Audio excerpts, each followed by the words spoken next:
This video is about body awareness for your hips. This is going to improve your daily life, how you sit, how you stand, how you walk, and also it'll improve your performance in the gym.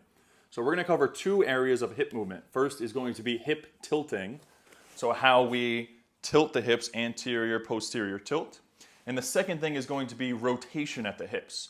So how I do something like a lunge or even walking or running and how I rotate at the hips. So we're going to start laying on the ground on our backs. And we're just gonna get comfortable with hip tilting. So I get rid of any space in my low back. This is posterior hip tilting. You can think of your hips as a glass of water, and I'm pouring the water out backwards. There's a lot of exercises, if you look on YouTube, about awareness on how to tilt the hips. But the basic premise is I try to get space under my low back, and that means I'm tilting my hips forward, pouring the glass of water out forward. If I get rid of the space, I'm pouring the water backwards, or tilting backwards. And the movement is not necessarily happening at the legs or at the low back, it's happening at the hips. The reason why this is so important is imagine you want to stretch your hamstrings. If you go to the gym, most people who stretch their hamstrings, they kind of look like this. In this position, what they're doing is their hips are tilted backwards. So imagine I have a glass of water, theirs is pouring out backwards, and so instead of stretching their hamstrings, they're actually stretching their lower back. So this is a perfect example where we need to learn how to tilt the hips, roll my hips forward in order to get a hamstring stretch. For most people, this is going to be too tight. Their hamstrings are going to be too tight for this, so you'd want to do something like elevate your hips on a platform or a foam roller or something like this so that you can roll the hips forward and get a hamstring stretch and not a low back stretch. So there's an example of how tilting the hips matters. Another example is if I were to do a deadlift. On the deadlift, I need to be able to tilt my hips forward, pour the water out forward. Because if I don't do that and I let my hips stay where they are or pour backwards, then I'm doing like a Jefferson curl, a very weak exercise, weak posture, focus on the back. And so I need to learn how to tilt my hips forward, almost sticking my butt out in order to get a good deadlift position where I'm using my legs to lift the weight and not my lower back. The last thing that the hip tilting really helps with is sitting. So if I sit and I let my hips pour out backwards, then again, I'm stressing my back. I'm sitting on my sacrum, on my actual spine. This is a very bad position. For some people, they can survive with this, but a lot of people have back pain because of how they sit.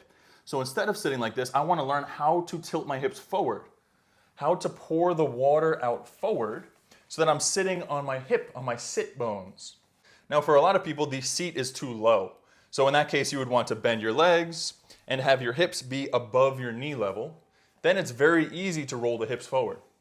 If my knees are above my hips, then it's harder, and then I start to roll my hips backwards. So that is the last example of hip tilting and how this awareness can help you with everything from sitting to deadlifting in the gym. Hip rotation is very important if we're talking about athletic movements or even exercise in the gym. For example, if I'm going to do a lunge and I don't rotate at the hips, then it's a weaker position and I'm very knee dominant. These are smaller muscles around my knee. If I want to be hip dominant, I need to learn how to rotate and sit into the hip. And a lunge like this is really the same position that I would be in if I were to sprint. You see how I'm rotating at the hips to sprint? It's the same position I would be in if I walk.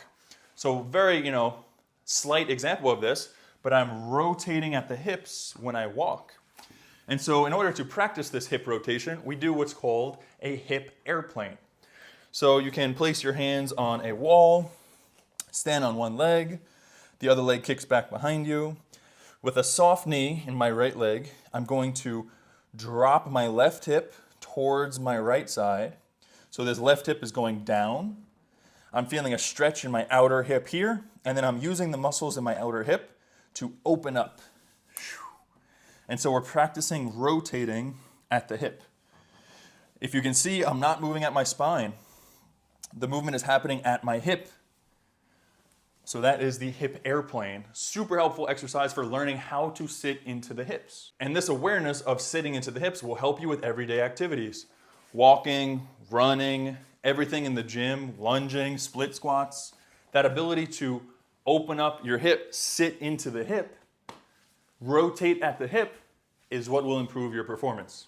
So this video helped you to improve your awareness around hip tilting and hip rotation, which will help you to improve how you sit, stand, walk, exercise in the gym, and live your life in general.